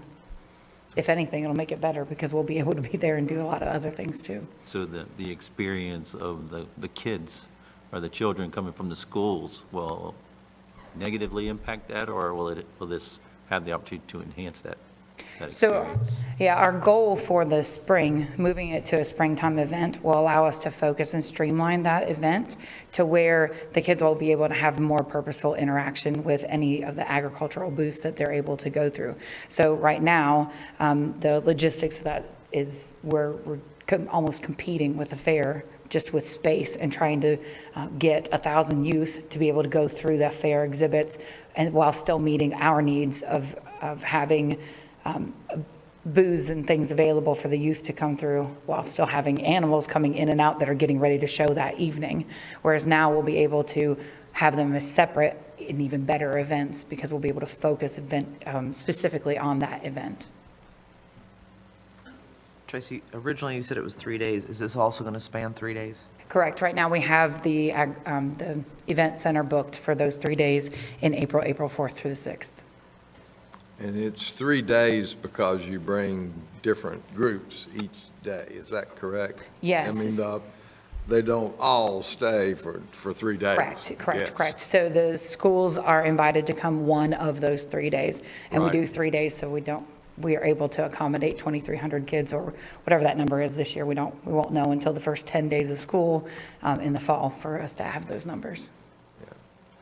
So if I interpret what you're saying correctly, we are taking a program that currently there's one time of the year that we talk about agriculture and have those opportunities fair. Now we're expanding that to be more of a year-round activity by having a spring opportunity and a fall opportunity rather than just once a year. Absolutely, and it really gives us the opportunity to showcase two of the best parts of agriculture, right? The beginning parts of it and then the harvest at the end. So we're able to promote both aspects of agriculture and to be able to use it in both events. So the kids that are attending, the students that are attending the 6th grade event can be learning and thinking about, oh, well, this fall I could be doing X, Y, and Z at the fair, or when I come this fall, I'll be able to connect that and connect those real life experiences for them. So it's entirely possible that some of those students that are exposed in the spring may get that inspiration to participate in some of the displays, competitions, and all the other things that are offered in the fall, which would not be available to them if it remained the way it is, trying to do everything at the same time.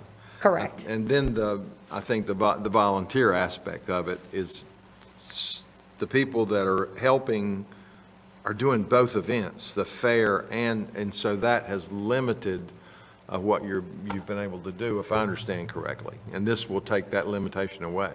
Correct. Both events, I think, were operating kind of at their max capacity. Right. Just due to the limit of space, time, energy, and people. They were both kind of at their max, whereas this will allow us to separate the two and let them grow to a much bigger potential of where we can meet those needs on both ends of the spectrum. Yeah, I think another thing, when we had talked before, you had mentioned the timing of with the 6th graders have just started middle school and only been in school for about 2 weeks when you plan this field trip. So Right, that's so been an traditionally, issue. we go back to school on August 25th, and then the fair starts the week after Labor Day. So the kids have been in school for less than really 2 weeks when they start to come to this event. And so as a middle school teacher, especially as a 6th grade middle school teacher, these are new students in a new place with new teachers, new administration, new schools, new buses, new everything. And many of our students, as you well know, are transplants, and they're here coming from other places as well. So as you can imagine and remember, middle school is a transition. And those youth that are in that transition, as they're going through that, we're then expecting teachers who may or may not know those students who are learning again, also in a new building, new place, new people, new youth, to put them all together on a bus and send them out to the fairgrounds. And let's go have fun for a day and let's just see how it goes. Whereas now we can kind of move that to the spring where the teachers, the students, the buses, and everybody will have a little bit more of a grasp on how the day can go. It gives us a lot longer to put together time for logistics and finalizing everything. And we're, again, not competing with that time element of trying to figure out our role within extension within the fair, as well as trying to run this massive operation of thousands of kids coming through. And it's we generally have 55 booths that we run the youth through. There's 11 booths of 5 different topics. It's a massive undertaking for logistics and just trying to get kids in the right spots and where they need to be, and teachers in the right spots. And so for the 6th grade students and for the teachers and the schools to recruit enough volunteers to help out for that within the first 10 days of school is just, it's a massive undertaking for them to be able to do that, to support it in the right path. So we think that if we do it in the spring, or we know that if we do it in the spring, they'll have a better understanding of their volunteer capacities, the background checks, and all the things that they have to do for backgrounds, for parent support to that program, and we can help with all of those logistics and the volunteer management aspects.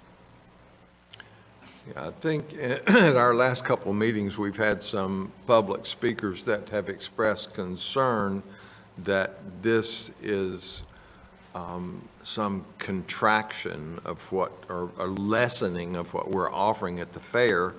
But if I'm understanding correctly, it's almost like we're expanding the opportunities. And I think some of our neighboring counties have unfortunately eliminated their agricultural fairs, where actually it sounds like we are enhancing and expanding ours.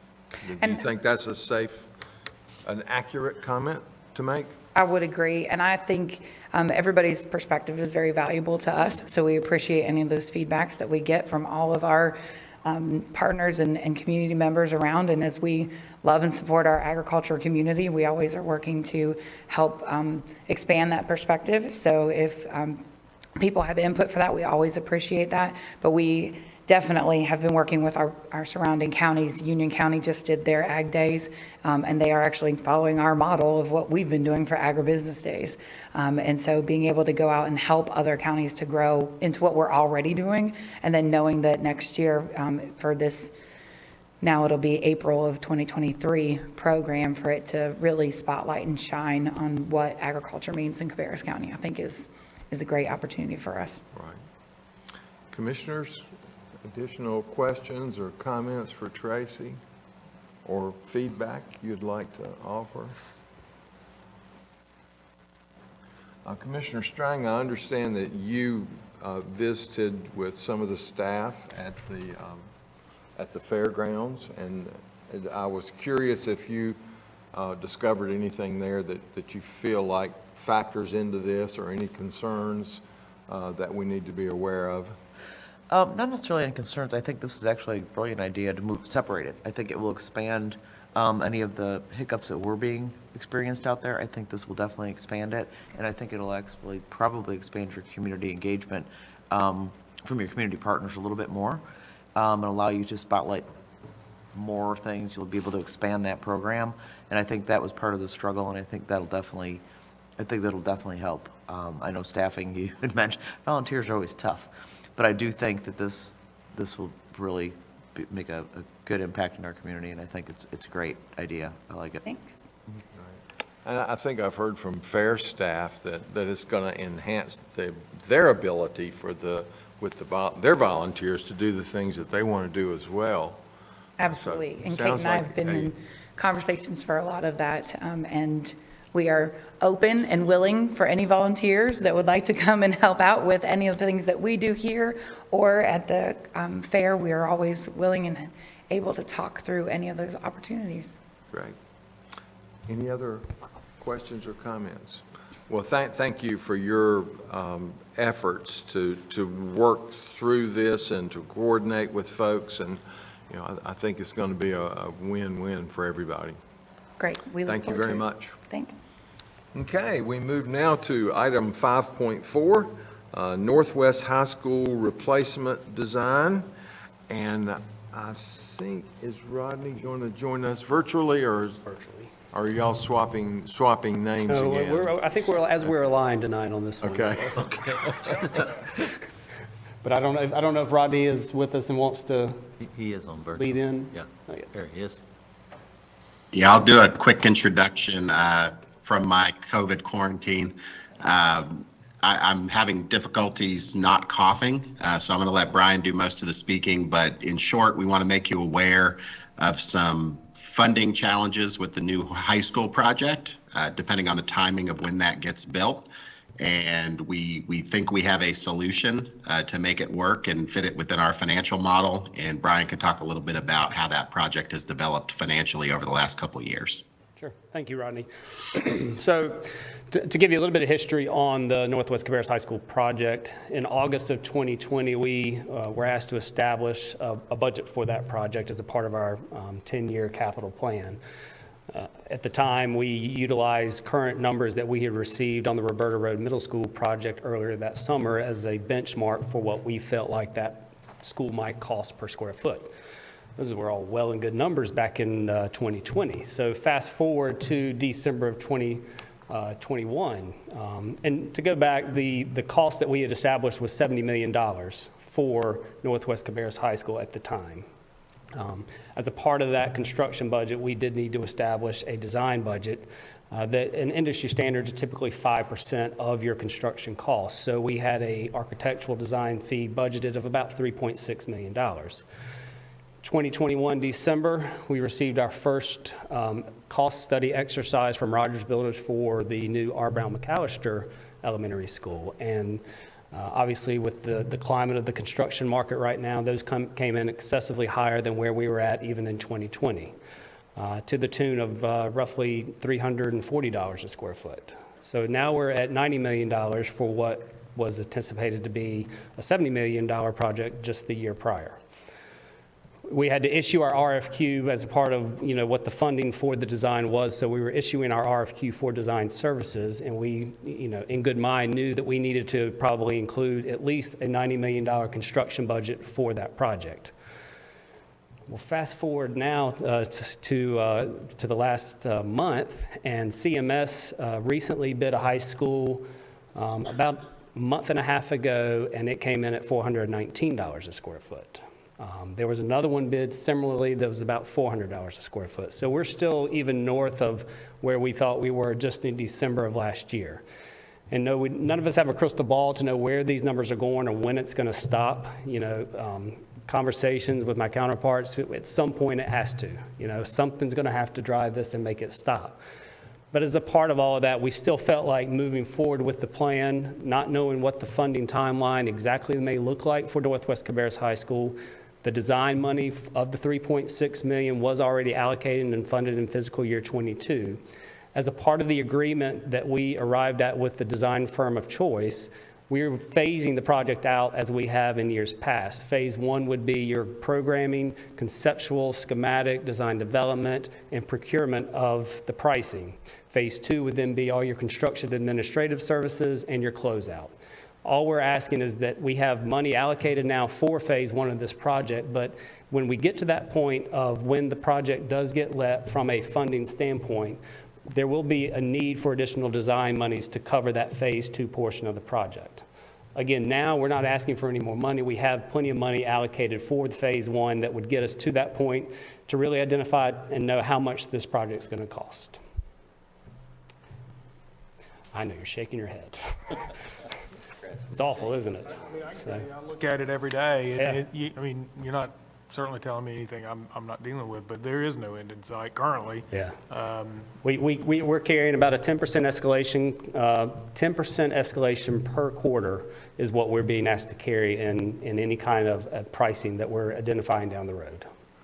So again, really, it's just an update. Rodney and I have talked. Again, the funding is available to move forward with this phase 1, which we think is the best course of action right now, so we can get that design done.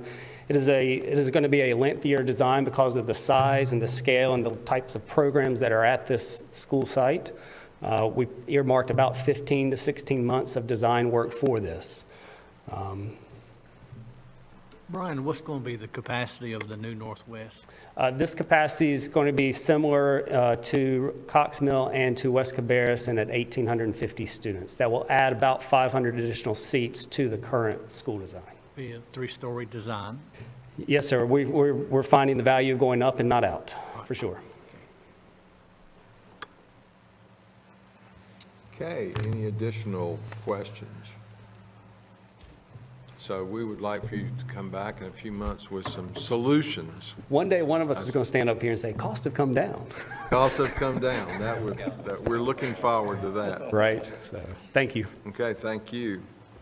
Okay, we move now to item 5.5, Southeast Library and Senior Center site selection. I'll be Rodney's legal proxy in terms of speaking tonight, since he's having some coughing issues. So I'll be presenting for him, and he'll be able to chime in as see fit. In order to replace the Harrisburg Branch Library, along with adding a new senior center to that facility, the county needs suitable land in the southeast. Staff have identified several options that can meet the county's needs. Board input is needed on the location before entering into a formal negotiations for the desired site. And, Rodney can speak about the budget of it. We have looked at a lot of parcels out there. It is a challenge with what's left on the market and, of course, what the cost of that are. So we've tried to identify a few of them. And Lauren, they can all look at that presentation, I guess. The first one is at Harrisburg Town Center. And Rodney's presentation tries to go through some of the site positives and site negatives.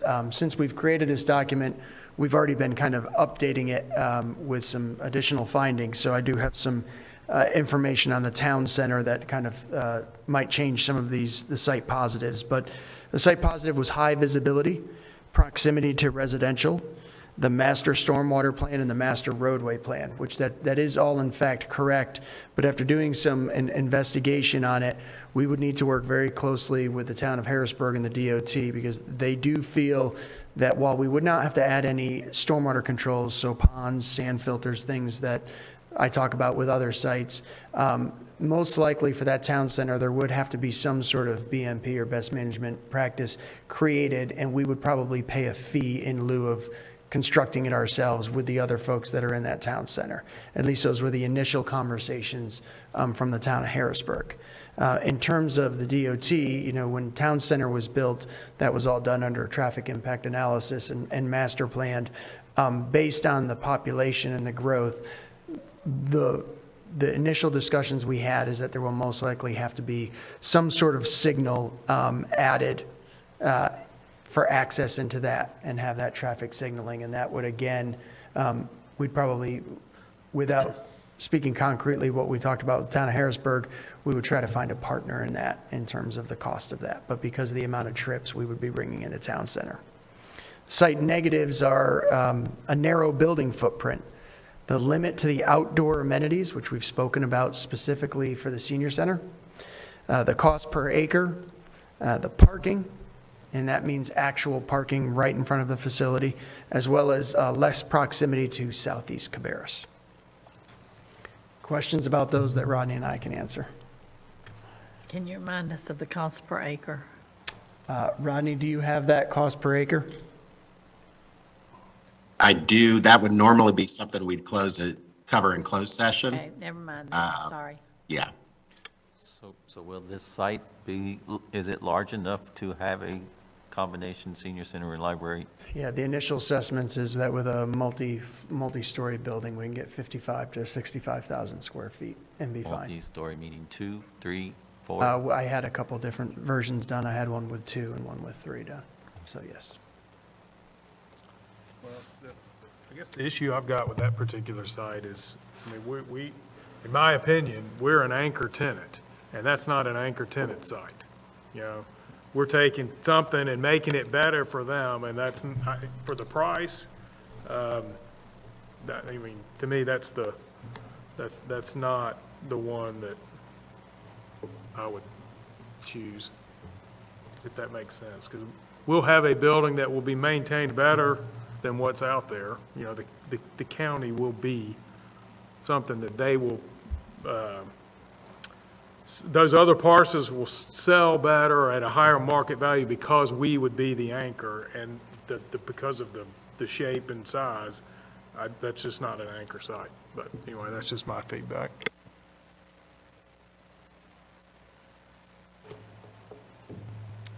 Other comments on that site? This is the site I was we looked just at. going to add real quick to Blake's point. We agree with that sentiment, and I think the next option you see is part of the reason we find that to be a little more attractive. We would be an anchor tenant in that option too, that I will walk through.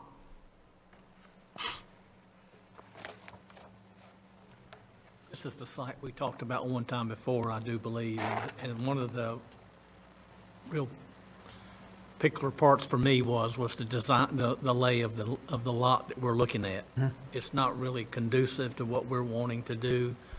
Plus, without going into a lot of detail, it was quite pricey as well. So this, to me, would not be my choice at this point. Okay, we'll move on to option 2. Option 2 is Hickory Ridge and Rocky River Road. The site positives are high visibility, Replace residential, proximity to southeast Cabarrus, and proximity to existing residential. The site negatives are land leased, stormwater costs, and roadway costs. We can answer some questions on that, myself or Rodney. So they're wanting to lease this property and not sell it? That is correct. That is, that is almost across the board when you're starting to look at some of these sites now Right. is that's what they're looking at, but they definitely want us to be an anchor. And it was originally master planned for that to be residential, and then the developer was meeting with Rodney and myself on several other items and approached us with this to say, hey, I could remove some of this residential and make you the anchor. So they were talking about doing a residential, Mixed use. commercial, Yes. mixed use? Yep, mixed use. So Yeah. kind of retail and, you know, food on kind of the street side of it, and then the residential behind that. That's correct. And so how much flexibility, I mean, what is our ideal amount of acreage that? We'd have to really look at how we would, the lay of the land and where the stormwater and the parking would go before I could answer that question, but we can get our building on there pretty easily. I think that we would end up with multi-story to do it. Yeah, so this is plus or minus 9 acres. Mhm. The first one was 2.3 acres. That's- Yep. Of course, there would, Parking. all the parking would have to be contained. That is correct. Yeah. So the rest of the property on the perimeter, what is that? Is that residential? I feel confident that the bulk of it was retail and commercial with maybe a little bit of townhomes in there. The developer has not redesigned the master plan for us. We wanted to speak with the board before we kind of went through that process with them. But it was made very clear to us, and Rodney can correct me if I'm wrong, I was late to the meeting, and we were told, you would be an anchor to this site. So on the site negatives, it's showing roadway cost, and that's even with sharing the cost with whoever is developing the rest of the property? Or are they? Yeah, I think that's going to be. For every other? I don't believe we heard everything, but it would be passed down to the different groups that would be kind of going into that area, and us as one of the bigger user would take on the bulk of that. We didn't get into the specifics of that. We wanted to speak with the board first. But we know for a fact there will have to be road improvements. That's not a mystery. And I believe that's traffic signaling, so that. Have we done I'm off the top of my head trying to think, have we done a long-term lease on something that sizable? Has the county done that before, a land lease? Long-term, we're looking We have with the one in the multiple- western side as a yeah. short-term lease and then a purchase, Right. but not long-term. Right. I mean, But this is not that. This isn't lease for and then purchase like that other deal. No. This is complete 50-year or whatever. We did some not sort get of- into the discussion of lease to purchase, and I don't think that was being offered, no. Okay. The only thing that we have long-term leases on is with our partners in jurisdictions, so cities. Yeah, or the human services building, I guess, would be the only other one. Yeah, I mean, I Hopefully wouldn't that's call going that, away. it's not a true land lease because it's not our building. It's a lease. So this is a land lease where we own the building. Correct. Any comments or questions on option 2 before I move on to the next option? Okay. Rocky River Road, McMillan Drive. Site positives are land cost, the proximity to southeast Cabarrus, the outdoor amenity potential, and that's that orange sliver, and it kind of shows you that there is already a pond there. So when we talk about the outdoor amenity potential, it's certain trails, because a lot of that sliver will be unusable for anything else. Site negatives are less visibility, topography, stormwater costs, and roadway costs. That's right near the tower out there, and if you know anything about that road and that curve, that's a significant traffic issue in terms of how you would have to get folks into that facility with the topography change and the road curvature. So we would be looking at I don't think we'd be looking at signal improvements, but I think we'd be looking at road improvements.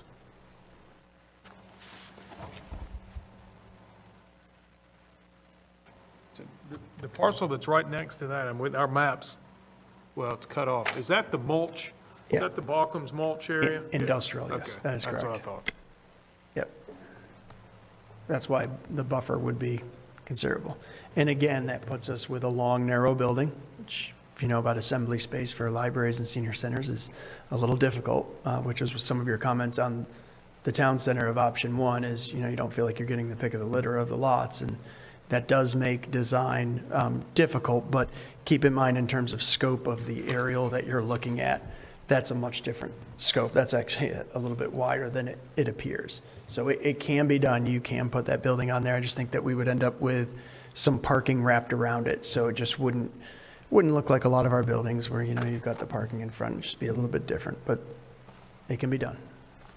So actually, the road frontage piece of this property is, let's say, compared to the Main Street frontage in Harrisburg Town Center is double or triple? No, I would not. I would say comparable, but I would think that you're going to have to set this building back a little bit because of how you come off that road. Right. With Town Center, you're going a slow speed, you're making a right-hand turn to go. This isn't going to be one of those. I don't think we want to shoot you right in and the building be right there. I think we have to set it back a bit. So yeah, this would be a challenging site to work with, but it does have some interesting amenities in terms of kind of the availability of those trails and things like that. Yeah, I was just kind of wrapping my head around the difference between 2.3 acres and 29 acres. Yeah.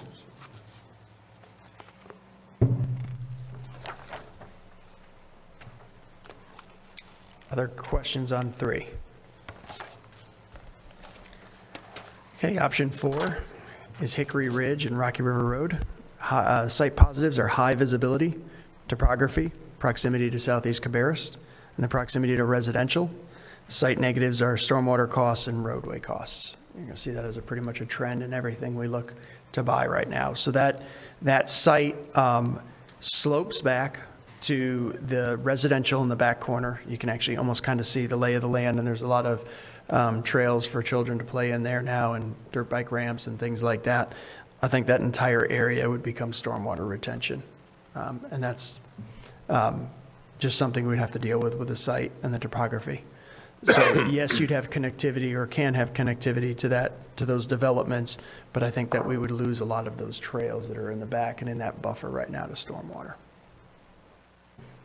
And then obviously we would be looking at road improvements. And I think we would be looking at both physical and signaling. The initial analysis that was done by a developer that looked at it several years ago, 2017, if I'm not mistaken, was not at the $1 million mark, but was getting close in terms of the improvements. So you can extrapolate that to now.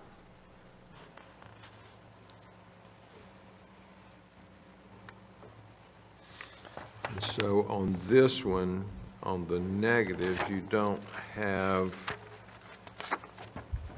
quite as many as all of the other sites. Well, Rodney put this together. He's a more glasses is half full kind of guy than myself. Yeah. And there's no, what is this? Is this a land purchase or a land lease situation? My understanding was purchase. That's what I think it is. I think that's what the original conversation Yeah, was. but we never discussed lease. We went right to purchase. Yeah, this option was a straight purchase. The cost was relatively high, so that was a bit of a negative. And the other issue with this parcel is the town of Harrisburg would want to see a mixed-use development on the parcel. So if we acquired it all, we would still need to partner with a developer for the frontage because they would want to see some mixed use up there.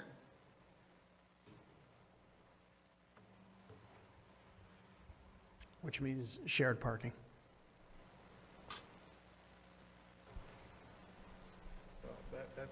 That's glass half empty. The glass half full is shared cost on the road improvements.